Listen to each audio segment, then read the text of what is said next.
Welcome to Jena news Telugu. వార్తలు చదువుతున్నది దాసరి జయరాం. వివరాల్లోకి వెళ్తే, చిత్తూరు జిల్లా పోలవరం మండలంలో స్టాప్ డయోరియా కార్యక్రమం అన్ని గ్రామాల్లో చురుగ్గా జరుగుతున్నాయని ఎంపీడీఓ జి శ్రీను తెలిపారు. స్టాప్ డయోరియా కార్యక్రమాన్ని విజయవంతం చేసేందుకు మండల పరిధిలో అన్ని శాఖల అధికారులను ఆయా గ్రామాల్లో పర్యవేక్షించేలా చర్యలు చేపట్టామన్నారు. ఆయా గ్రామాల్లో అపరిశుభ్రత లేకుండా, మురికి నీరు ప్రబలకుండా చర్యలు తీసుకున్నామన్నారు. అదేవిధంగా వాటర్ ట్యాంకులు నింపేటప్పుడు ఫ్లోరినేషన్ ఏర్పాటు చేసేలా తగిన చర్యలు చేపట్టామన్నారు.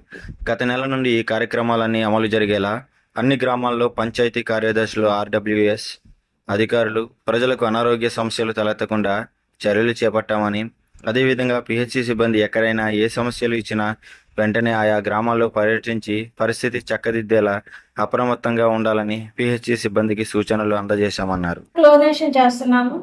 1000 లీటర్లకు వచ్చి 50 గ్రాముల చొప్పున కౌంట్ చేసి మేము ఆ ట్యాంక్ ఆపరేటర్లకి ట్రైనింగ్ లాగా ఇవ్వడం జరిగింది.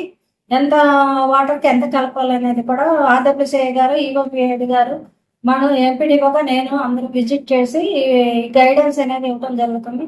అలాగే పబ్లిక్ కూడా మురికాలలో బ్లీచింగ్ చల్లించడం, అలాగే షీల్డ్ తీసి దాన్ని దూరంగా పడేయటం, అలాగే చెత్త కుప్పలు ఎక్కడెక్కడ పడితే అక్కడ ఉంచకుండా ఊరికి దూరంగా వేయటము, అలాగే టామ్ ద్వారా వ్యక్తిగత పరిశుభ్రత అనేది కూడా వాళ్ళు తెలుసుకోవాలని చెప్పి తెలియపరచడం జరుగుతుంది. అలాగే కాచి చల్లార్చిన నీరు అనేది వాడాలండి, త్రాగాలి మెయిన్గా. అలాగే గ్రామ పంచాయతీల నుంచి కూడా పరిశుభ్రమైన వాటర్ అనేది ప్రతి ఇంటికి అందించడం జరుగుతుంది. అలాగే వేడి ఆహారాన్ని మాత్రమే తీసుకోవాలని టామ్ ద్వారా ప్రజలకు కూడా తెలియపరచడం జరిగింది. ఈ స్టాప్ డయేరియా క్యాంపెయిన్ లో ప్రజల వ్యక్తిగత పరిశుభ్రత అనేది చాలా ముఖ్యమైనది.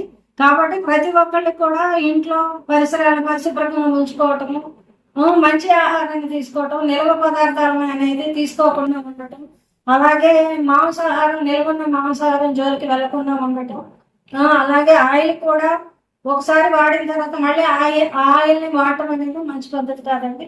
ఇవన్నీ కూడా మేము హెల్త్ డిపార్ట్మెంట్ ద్వారా ప్రజలకు చేరవేయటం జరుగుతుంది.